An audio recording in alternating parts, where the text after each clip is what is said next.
Arratsaldeon eta lehenik eta behin eskizmile Zumaiako udalari, bereziki Euskara zerbitzuari, Euskara besterazkara itzaldi ziklo honetara gonbidatzeagatik. Nik saio honetara hausnarketa bat ekarri dut. Eta hausnarketa hori egiteko nire lan ibilbide osoa eta nire eskarmentu osoa baliatu dut. Egin dudan gogoeta izanen da, familiak hizkuntzari iraunarazteko estrategietan ze leku duen, hau da, hizkuntzaren jarraipena eta hizkuntzaren erabilera soziala bermatzea, bizkortzea xede duela, ze egiteko esleitzen alzaion familiari, zer dagoen familiaren eskutan hizkuntzaren ondorengoen ganatzean, ez? Eta ara bezala, hausnarketa horretako nik nire ibilbide osoa baliatu dut. Aurkezpenean erran bezala, ikertzaile, aritu naiz, soziolinguistika arloan, euskara teknikari ere bai, aritu naiz, eta edatzaile ere aritzen naiz. Maila teorikoan edo ikerketak egin ditut, eta joan den urtean doktoria tesia aurkeztu nuen, Nafarroako historia hurbilean, hau da, ondarla hamarkadetan euskararen belauneko jarraipena nola gertatu den, aztertu dut. Teknikari lanetan bazkanen aritzen naiz, Baztango euskara zerbitzuan, eta edatzaile gisa gaur bezala, hainbat aldiz, egokitzen zait joatea ikastetxe batzuetara edo deitzen didaten tokitara, batez ere gurasoi eta maisu mastrei sintiliatze saioak eskaintzeko haurrak euskaldun hazteko bidean ze baliabide dauden nahien eskutan, ze jarrera, ze portaera diren egokiak horretarako. Eta orduen, nolabait dimentsio horiek guztiak probestu, egiteko horietatik guztietatik edan nahi izan dut gaurko saioa alde nobekien jazteko. Orduan maila horietan egiten saiatuko naiz. Maila teorikoan, eran dudan bezala, maila aplikatuan eta maila edatzailean. Eta maila teorikoan eginen dudan izanen da proposatu euskararen belauneko jarraipenari heltzeko paradigma berri bat. Maila aplikatuan eginen dudan izanen da paradigma horretatik ondorioztatzen direnak nire urikotz nola beharko lirateken gauzatu eskuartze soziolinguistikoan edo hizkuntza politika arloan. Eta maila edatzailean, hausnarketa eta ekarpena egiten saiatuko naiz, hizkuntzaren geroratzean eta ondorengoen ganatzean familiei, gurasoi, ze komunikazio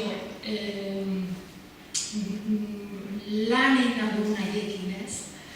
Orduan, hasiko naiz eta lehendabiziko urratsa euskarari iraunaraztean ze leku aitortu zaion familiari aztertze bide honetan, aipatuko datzuetan lehenbiziko kontu izan eta topatu dudan paradoxa. Eta paradoxa hori berehala agertzen da hasten zarelarik barrentzen edo barneratzen hizkuntzaren transmisioaren kezka honetan. Hau da, beti gure tradizioan euskalariak eta euskal soziolinguistika eratu zenetik ikertzaileak bat heldu dira, bat torri izan dira, onartzean familiak ze garrantzi duen hizkuntzaren belaunez belauneko jarraipen horretan, funtsezkoa dela.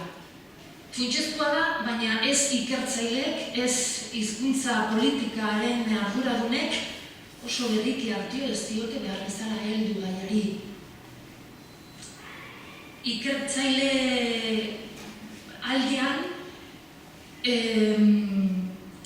egia erranta ez da sortu euskararen belaunez belauneko jarraipenaren inguruan eta familiaren elitekoaren gainean ere ikerketa sistematikorik eta lan urriak ditugu horren inguruan, lan gutxi eta egin direnak ere haunitz aldiz gelditzen dira axalean benetan argitu gabe nola jokatzen du familiak hizkuntzaren jarraipen prozesu horretan, belaunez belaun. Eta hizkuntza politikaren arloan aritzen direnek egia erranta hartzen baldin badugu pixka bat hizkuntza politika instituzionala hemen eratzen hasi zen momentutik, 70. hamarkadan adibidez hasi ziren, gerraldoko lehenbiziko ikastolak sortzen, orduan frankismo garaia bukatuta, estatutuak eratute, nolabait hemen hizkuntza politika bertakoa eratzen hasi zenetik euskararen aldera, orduan ere ez zioten familia bidezko hizkuntza transmisiori lehentasuna eman. Lehentasunak bertze batzuk ziren edo bertze toki batzuetan paratu ziren, euskarak hiztun berriak behar zituen. Kosta ala kosta, orduan batez ere eskolaren bidezko iragazi horiei begiratu zaien, helduen euskalduntza alfabetatzeari ere bai, baina batez ere hizkuntzaren transmisio formala edo hizkuntza formalari loturikoa izan zen zaindu zena. Eta azkeneko urtetan hasi dira kezkak, hizkuntzaren transmisio bide informalek zer garrantzi duten, eta horien artean familiak, aisialdiak, eta hau da, egia erranta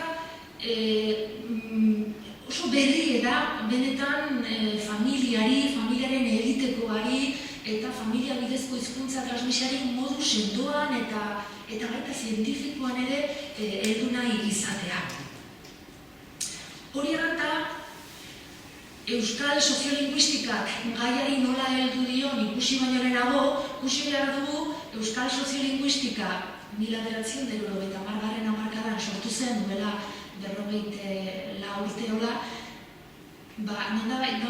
nolabait nondik edan zuen bai sortzen da, baina ez da sortzen kezka zientifiko bat ex novo, ez dakit, tradizio batetik ere sortzen da, edo tradizio baten ondorio da, edo tradizio batetik edaten du, Eta ordu tradizio hori asaltzea labur bada ere importantia da. Zein da gure tradizioan familiaren eta euskararen jarraipenaren artean izan diren loturak. Lotura estuak, egia da, lotura estuak. Familiari eta hizkuntzaren iraupenari ikusi zen zaizkio loturak. Baina ez guk ikusten dizkigunak orain. Egia erranta, euskara ikusten zen, nolabait euskal kontzientzia historikoaren gordelekua, euskara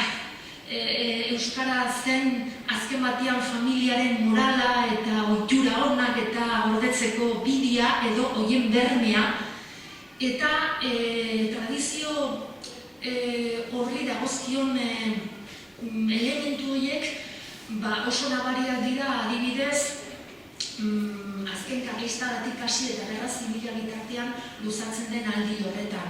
Eusko pizkunde izeneko garai loraldi, euskal kulturaren loraldi horretan. Euskarari atxikitzen zaizkion baloreak kulturari eta gizartearen balio honi loturik arron garrantzitsuak dira. Baina barraten aldozue urrutixko batia da, zertako zoraz hain urruti. Hain urrutinoa, horien oihartzunak etorri zirelakoz ia euskal soziolinguistika zientifikoa sortu zen garaiera. Eta adibide bat paratuko dut zuek ideia izateko. Nafarroan, 20. mendearen lehenbiziko hamarkadetan euskararen aldeko lanetan euskararen adiskideak izeneko elkarteak burutu zituenen artean, adibidez, egiten ziren euskal familiei sariak eman, hain zuzen ere aurrei euskaraz irakatsi izanagatik. Eta diplomak ematen zitzizkion, aurrari, hoi bezalako diplomak, ez? Eta ikusten da, bekualdean,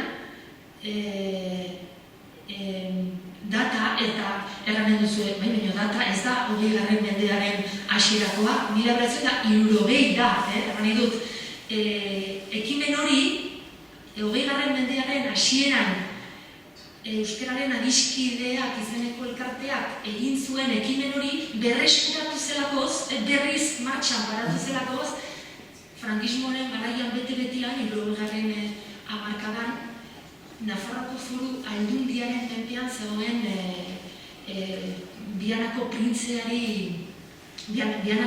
kultura erakundeak hartu zuen. Eta 76 urte bitarte horrelako diplomak ematen zizkieten familia euskaldunei azpian batzen duen bezala, bere gurasoi euskararen iraupenerako lanetaz esker ona erakutsiz. Paratzen du, justu dataren goiko alde honetan. Eta diploma ez ezik, Nafarroko kutxaren kartilla bat, diru pixka bat zuela, 250 peseta, ordukoak. Ordukoak. Eta hemen duzue, ez?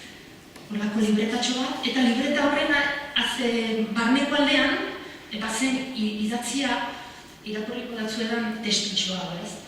Queridos niños, la Diputación de Navarra te da este premio para que continúes hablando la vieja lengua de Navarra, que es joya lingüística de España, así como también para que seas al mismo tiempo un buen cristiano, aplicado, trabajador, con objeto de que el día de mañana seas hombre de provecho en el servicio a Dios, a Navarra y a España. 1980an ematen zen horrelako, eta 1996 bitartian ematen zen horrelako saria. Orain ulertzen duzu ongi, zerekin lotzen zen hizkuntzaren transmisioa? Ze edukirekin, ez? Zen hizkuntza, zen hau nintzen ere gehiago, ez? Bueno, 1970 hamarkadan sortu zen Euskal Soziolinguistika zientifikoa, eta nolabait, ez? Nolabait, oihartzun horietatik ere sortu zen. Eta lehenbiziko lan horietan, eta Euskal Soziolinguistika zientifikoa kokatzeko edo sortze garaia pixka bat aipatzeko, ezin bertzez aipatu behartugu Jose Maria Sánchez Carrioren lanak, lehendabiziko lan 1992koa, Pedro Irizarenak, eta Angel Irigaray eta Jose Angel Irigayenak, horiek dira Euskal Soziolinguistikaren sortzaileak. Haien lanen bidez hasten da eratzen Euskal Soziolinguistika. Gero etorriko dira, 80. hamarkadan, Iñaki Larrañaga,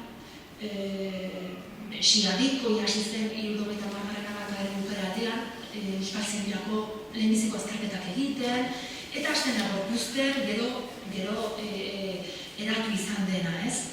Eta Euskal Soziolinguistikak nola aztertu du familiaren egiteko linguistikoa?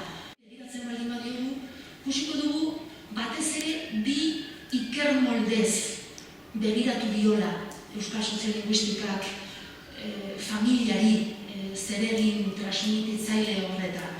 Alde batetik begirada soziologiko batez, hau da, batez ere makrokuantitatiboa den ikerketa molde batez, zensu erroldetan eta inkesta soziolinguistikoetan oinarriturik eta datu makro ikerketa zabal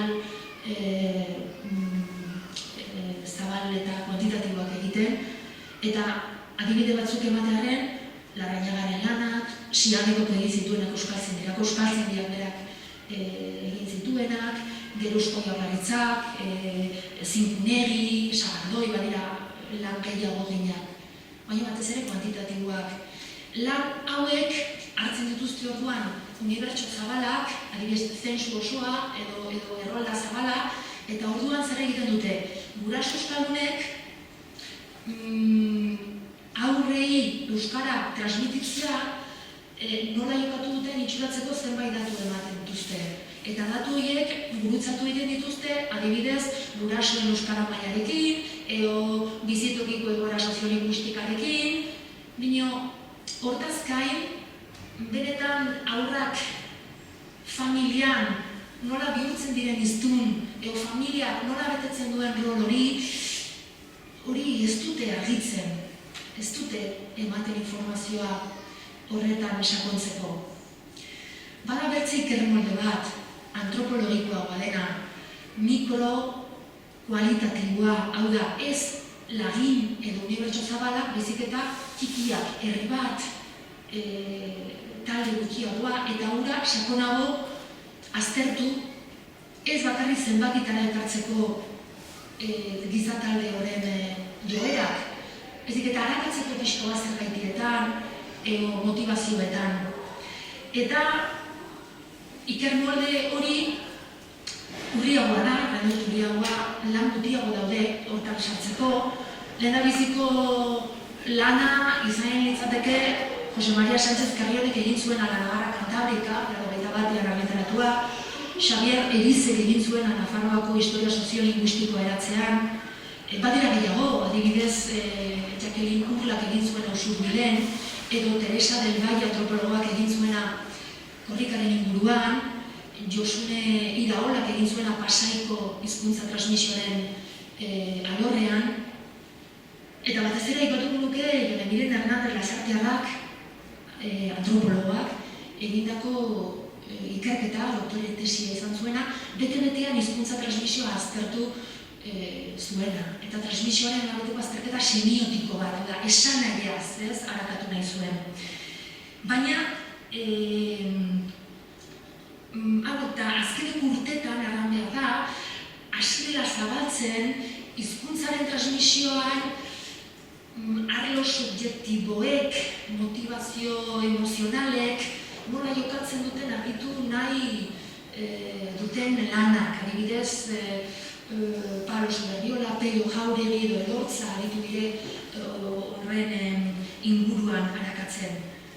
Azterketa mikrokualitatibo hauek beti herri txikitan, eta herri euskaldunetan egin izan dira, egiaran Sánchez Carrionek egin zuen lana Malerrekan, Donester eta ondoko herrixetan, Erizek landaran egin zuen Huitzin, Jon Miren Hernándezek Lasarten, eta herri euskaldun, herri nekazari txikitan egin izan dituzte gehientsuenek.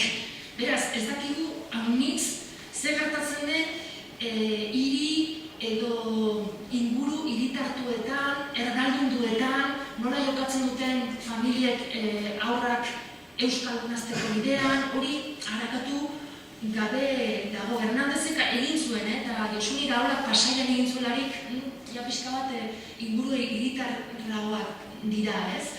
Baina oroar ez da hori izan joera, beti mikrokualitatiboak egin izan dira herri txikietan. Hori izan da pixko bat dagoena agertzea bi bloke handitan moduli agurrean. Baina hortik ze ondorio estatzen da, hau da, nik egin izan duena izan da, egin izan diren lanen azterketa kritiko bat, ez? Ikusi, eta hemen ze ikusmolde agertzen da, edo ikusmolde horretan ze nabaritzen da. Eta azterketa kritikoak zenbait alderdi arazotxu azaleratu ditu. Eta hain banan-banan aletuko ditut, niretako arazotxuak diren alderdi horiek. Adibidez, lan horiek transmisio kontzeptuan oinarritu dira. Egiena zenbait lanek erabiltzen dutela bertze kontzepturen bat, adibidez, hizkuntzaren jarraipena, edo ondorengoen banatzea, edo hizkuntzaren erreproduzioa, edo hizkuntzaren ugalketa. Baina, neurri bat bertzean, denak zurkaizten dira nolabait errateko transmisio kontzeptuan. Hau da, transmisio kontzeptuak barnean duen ideia da, batek transmititu egiten duela zerbait bertze bati. Eta ideia horretan gainera gauza daude garbi samar, nork nori transmititzen dion. Transmisioak irudikatzen duena da harremana vertikala, goitik bera heldu dena, norabide bakarrekoa. Eta gainera azterketa hauetan funtsezko kontzeptua ama hizkuntza da. Funtsezko kontzeptua. Zertaz, aztertzen dutena da, gurasoek, guraso elebidunek, ze hizkuntza, ze lehen hizkuntza transmititzen dioten aurrari, ematen dioten aurrari, ez? Eta beraz, lehen hizkuntzarekin batera, bertze ezaugarri bat da, mugatzen direla haurtzarora, umezarora, hau da, lehen hizkuntza ikasteko garaira, transmisioan oinarritutako lan hauek. Eta aldiz, ez diote begiratzen hiztunaren bizi-ibilbideari, hiztunak egiten duen geroko hautuei ere ez die begiratzen. Bertze ezaugarri bat, hizkuntzaren bi transmisio mota bereizten dituzte lan horiek.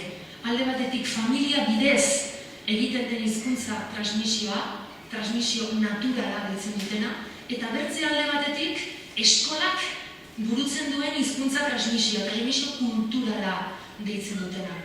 Eta gainera, joera da bi arlo hauek bereix lantzea. Ez inoiz haien artean dauden elkar eraginak kontuan harturik. Bertzalde, ikergunea etxera edo familiara mugatzen dute. Eta amnizaliz etxea eta familia isolaturik aztertzen dituzte biak. Biak edo bat ez, etxea eta familia isolaturik eskolaren munduarekin, hurbileko auzoarekin, komunitatearekin oroak izan ditzaken harremanak kontuan hartu gabe. Datu kuantitatiboak eta kualitatiboak ez dituzte uztartzen. Ikerketa makrokuantitatiboak normalean maila horretan aritzen dira, ez dituzte erabiltzen datu kualitatiboak haien lana aberasteko eta osatzeko, eta maila kualitatiboan aritzen direnek ere ez dute jotzen normalean ikerketa kuantitatiboetara, hain zuzen ere osatzeko ikuspegia. Gurasoen euskara gaitasuna irizpide nagusitzat hartu dute eta batzutan bakartzat. Hau da, transmisioan oinarritutako lan hauek guraso bat euskalduna, bederen guraso bat euskalduna duten familietara mugatzen dute bere lana. Eta euskara ezakiten gurasoen familiak bazter uzten ditu, ez? Ikermalde honek. Bertzalde batetik, gurasoen euskara gaitasuna elementu estatikotzat jotzen dute, edo estatiko samartzat, eta ez dute harakatzen unia izateak guraso honitzen dako zer motivazio iturri berri bihurtzen da hori hizkuntza aldetik aldaketak egiteko eta autu berriak hartzeko. Horri ez zaizkio hartzen normalean ikusi ditugun ikermoldeak. Eta azkenik, aitamen hizkuntza portaerei soilik erreparatu diete. Eta aldiz, ez dute aintzat hartzen, aurrek, ze elkar eragin izaten duten gurasoekin, aurren agentzia edo aurren egintzailetasuna, ez eta aurren arteko harremanak ere, edo nik deitu ditu bezala, harreman estentrikoak. Familia gunetik aurrak egiten dituen harremanak, nik horiei harreman estentrikoak deitu ditut. Anaiarrebeekin, lingusinekin, adinkideekin, ikaskideekin, kiroltaldeekin, gero aipatuko ditut denetako arro garrantzitsuak direlako. Orduan, hauek dira nik ikusi ditudan alderdi arazotsuak behin eginda azterketa kritiko hori, familiaren eta hizkuntzaren jarraipenaren arteko harremanak nola aztertu diran euskal soziolinguistikatik. Eta orduan, ekarpenak. Eta lehenbiziko ekarpenak, erran dut, maila teorikoan egiten ditut, hau da, paradigma mailan, paradigma berri bat proposatuko dut. Eta paradigma berri horretan, batez ere, 3 elementutan oinarrituko naiz, ze aldaketak ikusten ditudan aipatzeko. Orain arte erabili izan den kontzeptua, transmisioa, nik ez dut egokitzat hartzen. Erran dut, transmisioaren ideia dela azken batean vertikala den harreman bat, norbaitek transmititzen du zerbait, eta gauzak oso garbi daude. Transmisioa heldu da goitik behiti, edo goitik behera. Hau da, helduen gandik aurrengana, gurasoen gandik semearen gana, maisu maistren gandik ikasleen gana. Eta ez da aintzat hartzen aurrak, edo bertzen modu batez errateko, aurrak hor heldu zaien horren hartzaile hutsutzat hartzen dira. Hartzaile pasibotzat hartzen dira. Eta ez da antzematen, ez da ikusten, ez zaio erreparatzen familian eta oroar elkarrekintza linguistikoren edo zein arlotan gertatzen diren elkarrekintzak. Orduan, nik proposatu izan dudana, ez da nik sortua, eta nik irakurri dudanetik eta ikusita bertze esparru akademikotan nola hurbiltzen diran ikertzaileak gertakari honetara, nik proposatu dut guk ere erabiltzea hizkuntza sozializazioa edo sozializazioa. Zergatik, nire iduriko zerran bezala, transmisio kontzeptua dituen mugak gainditzen laguntzen duelakoz. Eta transmisio kontzeptuak ikusizin edo invisibilizatu egiten duen zenbait alderdi azaleratu egiten dituelakoz. Adibidez, ze garrantzitsua den hiztunen bizitza osoko hizkuntza bizipenak, edo adinkidekin ditugun harremanak, ez bakarrik goititik heldu ezkigun hizkuntza ekarpen horiek. Hortaz gain gainditu egiten du pixke bat transmisioaren paradigman nagusi den kontzeptua, eta da ama hizkuntzarena. Ama hizkuntza kontzeptua agertzen zaiku transmisio paradigma horretan oinarrizko kontzeptutzat, ez? Eta egia erranta soziolinguistikoki ez digu gauza honditarako balio ama hizkuntza kontzeptuak. Ama hizkuntza kontzeptuak adierazten duena da pertsona batek ze hizkuntza hartu zuen lehena. Ez digu erraten hizkuntza hori urteak pasata maiteena ote duen, edo erabiliena ote duen, edo aitamatzen delarik pertsona hori aurrei irakasteko hautatuko ote duen. Hau da, erabat kontzeptu estatikoa da, eta gurea bezalako egoera soziolinguistiko aldakor baterako, hizkuntza galera prozesutik hizkuntza berreskuratze prozesura pasatuaren hamarkada hauetarako, nire idurikotz ez digu deustarako balio kontzeptu hori. Eta aldiz, hizkuntza sozializazioak hiztunaren bizialdi osoari erreparatzen dio. Eta hori ikusten da, nolabait erreparatuta hiztunaren ibilbide osoari ama hizkuntza kontzeptua zein mugatua den eta ze eskasa den. Ama hizkuntza kontzeptuak bere barnean duena, metafora biologizista horrek barnean gordetzen duena da hizkuntzaren eta hiztunaren arteko harreman natural bat. Ia hematologikoa, ia zilbor este batez lotuta baleude bezala biak, ez?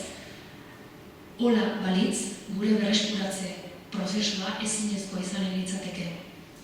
Ama hizkuntza kontzeptua da konstruktu ideologiko bat, erabat txertatzen dena hizkuntzaren ikusmolde esentzia zale batean.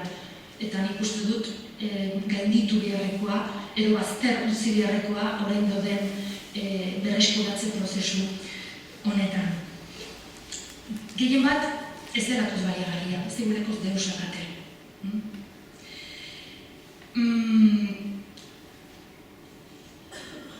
Eta alde batetik, hori ez, eta sozializazioa planteatuta transmisio kontzeptuaren ordez, ikusten dugu familiaren rola aldatzen dela. Eta bai nator pixke bat hori aipatzera.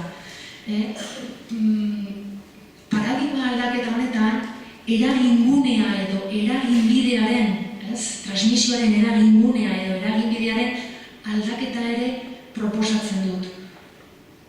Transmisioaren eragingunea zen familia, zen etxea. Hortan gertatzen zen transmisioa, egan dugun bezala, gurasoen gandik seme-alaben gana. Baina sozializazioaren paradigman gizartea da eragingunea. Eta prozesu hori haurrak hiztun bilakatzea ez da inolaz ere familiara edo etxera edo hor gertatzen diren elkarrekintzetara mugatzen. Baizik eta oro hartzailea edo holistikoa da. Gizartearen arlo guztiak hartzen ditu. Eta eragingarri askotarikoa. Guk egia erranta azpimarra paratu izan dugu, familia bidezko transmisioan. Garrantzitsua da, baina ze interesgarria da ikustia munduko hizkuntzen txostenean Euskarara itzuli izan da, Euskal Herriko Unibertsitateak eta Belén Uranak parte hartu zuen proiektu horretan. Txosten horretan, munduko hizkuntzen txostenean aipatzen da, eta nik irakurri nolarik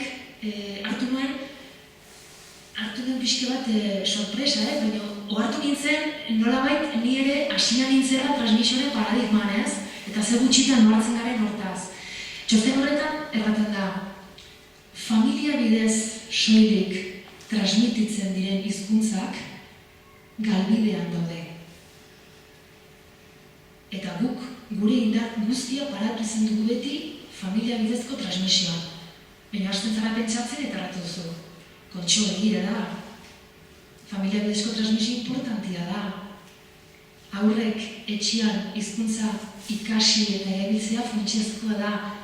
Baina haurrek hizkuntza etxean eta familian bakarrik ikasi eta erabiltzeko aukera baldin badute, hizkuntza galtzeko bidean dago, dudarik ez. Eta nik egindako ikerketan, Nafarroan, belaunez belauneko Euskararen belaunez belauneko jarraipenan hori ikusi dut.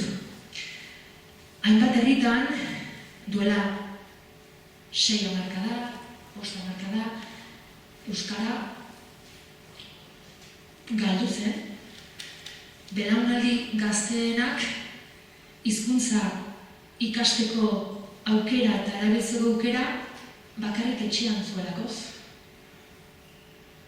Hau da, Euskara etzen galdu hainbat herritan etxean erabiltzeari utzi ziolakoz jendeak, baizik eta aurretako etxea zelakoz, etxea bihurtu zelakoz hizkuntza ikasi eta erabiltzeko toki bakarra. Etxetik atera eta plaza erdarak hartua zuen. Eskola erdara zen. Etxetik kanpo harremanak erdara ziren. Urrutira, ez doa hiztun hori. Etxean bakarrik hizkuntza ikasi eta erabiltzeko aukera baldin badu. Hiztun bilakatzen gara prozesu eragingarri askotariko baten bidez. Ez bakarrik aurreko belaunaldiak egiten digulekoz hizkuntza horretan. Eta nik ikusi izan dudanaren arabera, etxean gertatzen diren hizkuntza elkarrekintzek harreman estua dute etxetik kanpo gertatzen direnekin. Alde horretatik, nire ikuspegi kritikoik osoa orain arte nola planteatu den hizkuntzaren transmisioaren azterketa etxeko alde batetik, eskolako abertzetik ez. Etxeko eta eskolako batera doaz.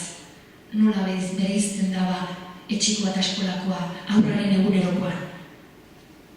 Haurrak bere hiztun egite prozesu horretan, ze goizeko bederatzatetik ordu batea bertze molde batez ikertu behar dugu, eta gero atxaldeko bortzetatik aurrera jatxera doalerik, orduan aplikatzen diogu transmisioaren paradigma. Hiztunak egiten dira, euskaldun elakatzen dira aurrak, hain zuzen ere, beren harreman guztien ondorio den prozesu baten bidez. Etxeak hartzen du parte, eskolak hartzen du parte, eta eskolatik kanpoko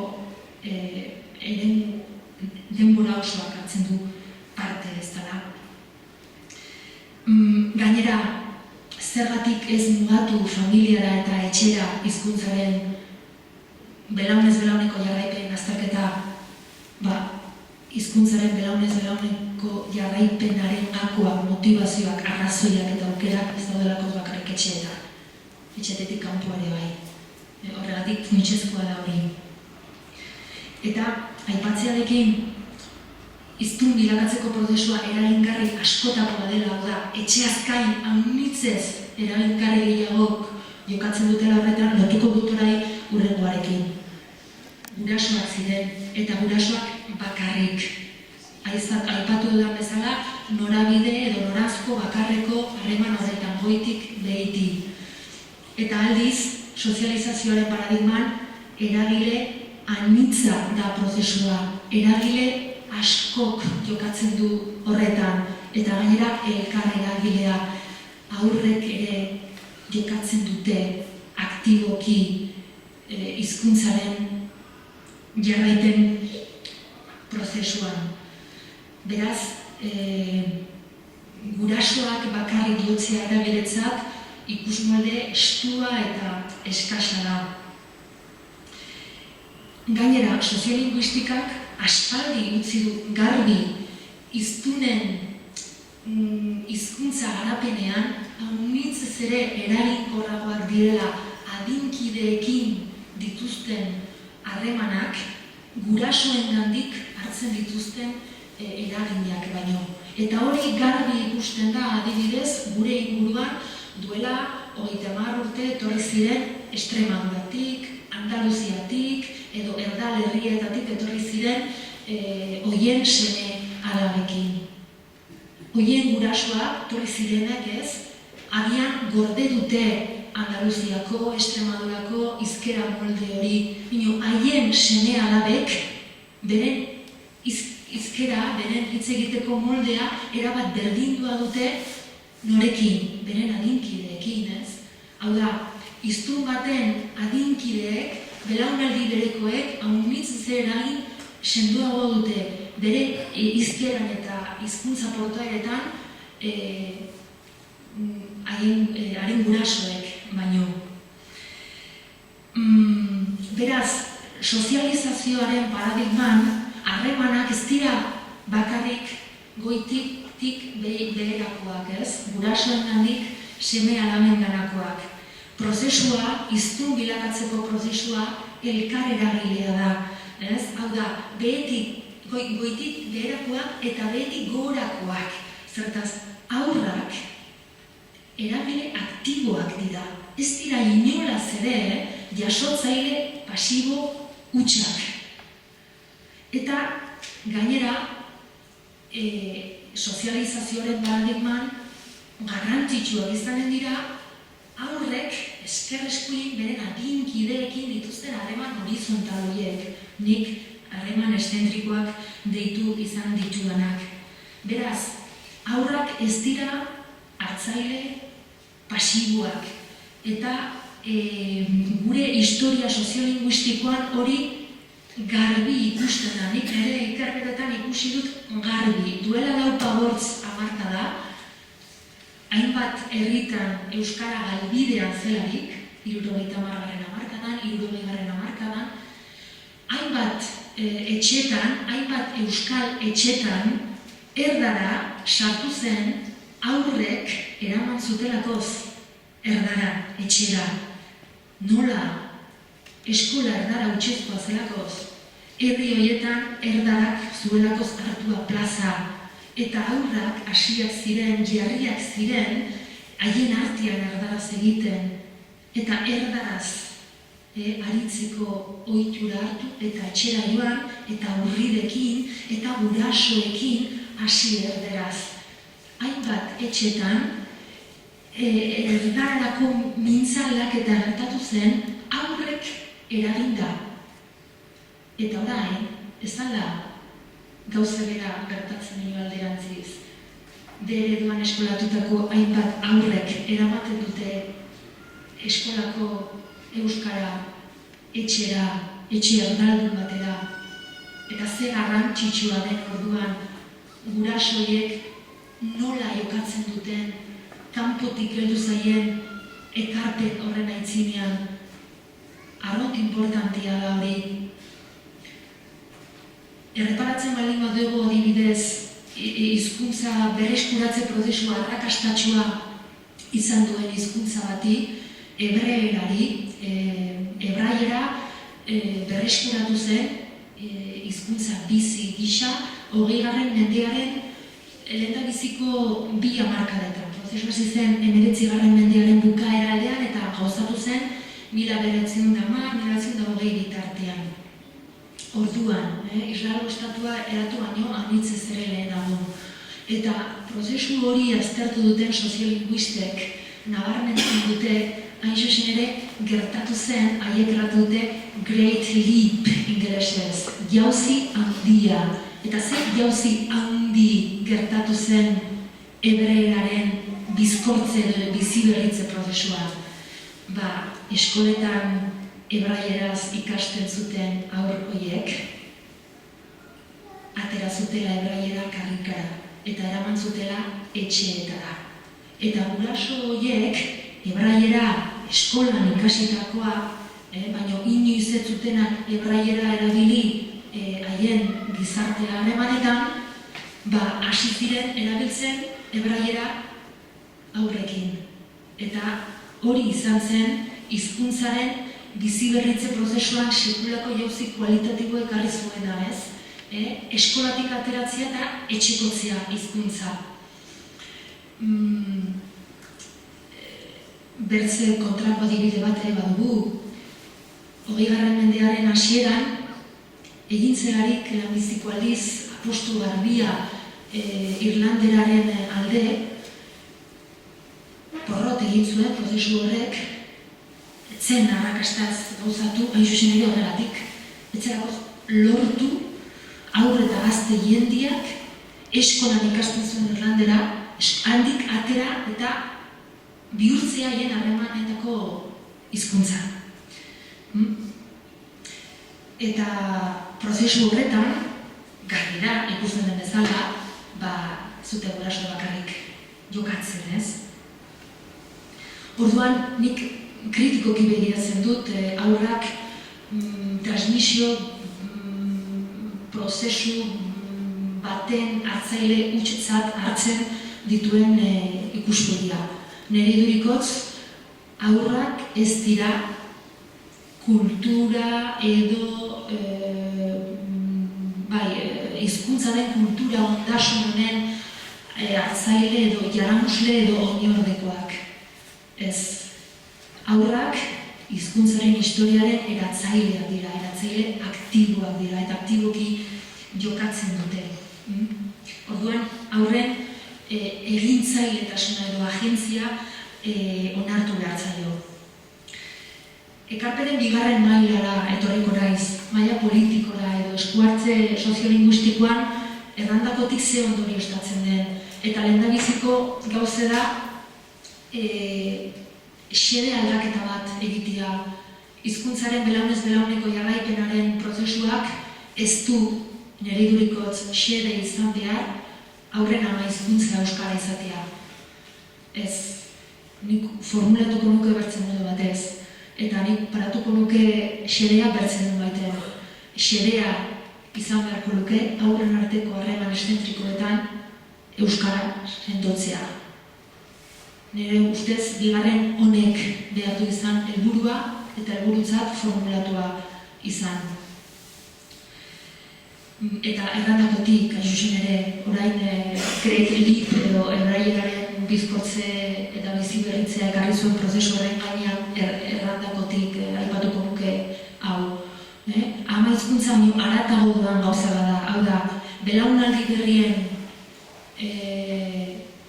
artekoan, haien arteko harremanetan, euskara sendotzea harreman hizkuntza gisa. Nik uste dut egokiagoa, ausartagoa eta alditzez ere nolabait ipargarriagoa ematen duela xede horrek. Bertzale batetik, hizkuntza politikan nik txertatuko nuke bertze proposamen bat izan litzateke euskara ondorengoen banatzeko politiketan eta euskara ez dakiten gurasoek ere hartzea, haiek ere implikatzea prozesu horretan. Zertaz, antzten baldin badugu kontuan arrandako guzia, hau da gurasoak ez direla, eragile bakarrak, prozesua ez dela etxera buatzen. Aurrek ere jokatzen dutela prozesu horretan gurasoekin dituzten elkar eraginetan eta garrantzitsua dela gurasoien ez da hizkuntza ez jakitean nola implikatzen aldiren aurrak euskaldun azteko bide horretan. Nik uste dut familia horietarako ere behar duela izan leku bat hizkuntza plangintzan alde horretatik. Gero, bertze gauza bat, aurren egintzailetasuna edo agentzia aintzat hartu. Hau da, aurren artean gertatzen diren elkarrekintzek nola jokatzen duten aurren hiztun bilakatzeko bidean. Zer garrantzitsuak dira horiek ez? Eta egia ez dakigu gauza honitz horren gainean, ez dakigu adibidez eskola bateko ikastalde batian zertaz nagusitzen den euskara, zertaz ez, ez dakigu kontu kuantitatibo gote den, baldin badira aur gehiago etxeko hizkuntza euskara dutenak, orduan euskara erabiliko dute denen artean. Baina ikusten dugu ez batzutan ez dela kontu kuantitatibo gutxa. Ez dakigu nola jokatzen duen talde naturalen lidergoaren kontu hori, nik uste dut hori aztertu beharko genukela ongi. Ez dakigu aur gaztetxotan behin ezarrita hizkuntza baten erabiltzeko ohitura, hori aldatzeko ze bidek egin aliran, hori nola itzuli, nola gauza ditugu aurren egintzailetasunari loturik arakatzeko oraindik. Eta hutsune hori dago, hain zuzen ere, transmisio paradigmak ez duelakoz, deus erraten horren inguruan ez. Eta hiztun bilakatzeko prozesua eragingarri askotarikoa baldin bada, ingurune erraldoituetako atomizatzea gainditzera jo beharko duke hizkuntza politikaren nolabait lerro bat azalduko dut zer den ingurune erraldoituetako atomizatzea gainditu. Zer gertatzen da ez Zumaia bezalako herri batean, herri hiri erraldoituetan, Iruña batean, Gasteiz batean, Barakaldo batean, Irun batean, bai? Zer gertatzen da horietan, haunitz aldiz, aurrek etxean duten hizkuntza giroaren arabera, haunitz horretako eskola izaten da lekuia bakarra hizkuntzaren harreman usua izateko. Eta haunitz aldiz, aurrek dituzten hizkuntza bizipenak erabat atomizatuta daude. Irla modukoak dira.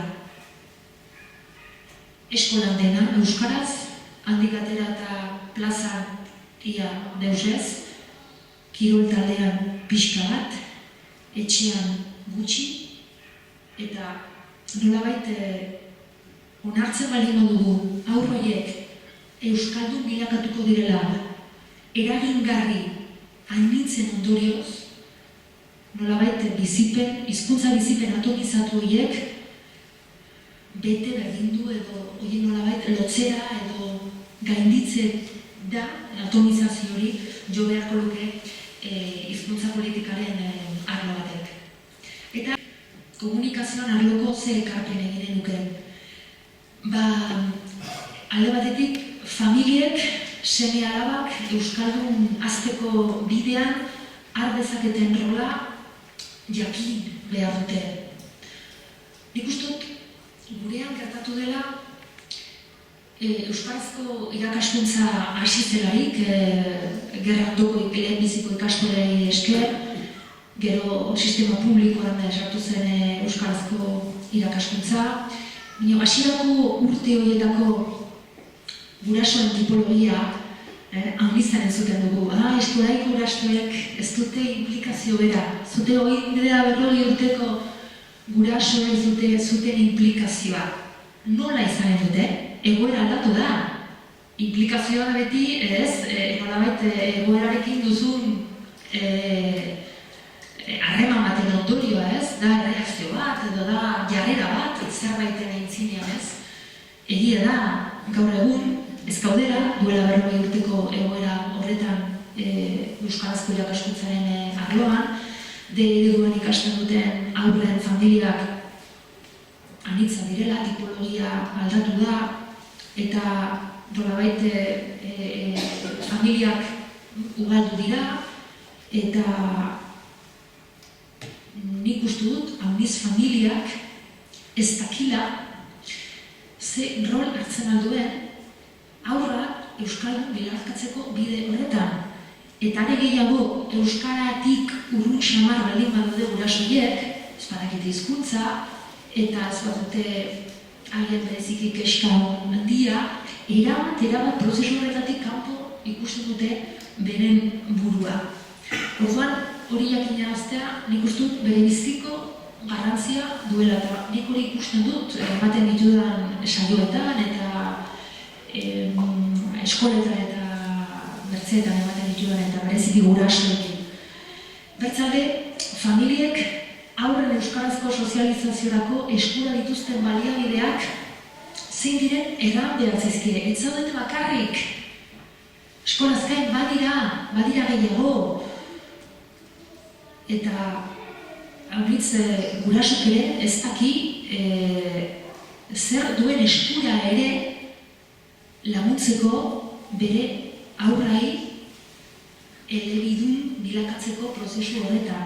Adibidez batez ere, guraso erdaldunen kasuan. Haunitz aldiz ez dakite. Baina ez dakite gainera zein diren beren aurre giztun bilakatzeko ze behar dituzten. Adibidez, Aisialdia ez da bigarren mailako zerbait hizkuntza jabetzaren prozesuan. Hizkuntza eskolan ikasten da, eta eskolatik kanpo ere bai. Aisialdiari eman behar zaio lehen mailako behar pedagogiko baten izaera hiztun bilakatzeko prozesu horretan. Hauniz gurasok ez daki hori.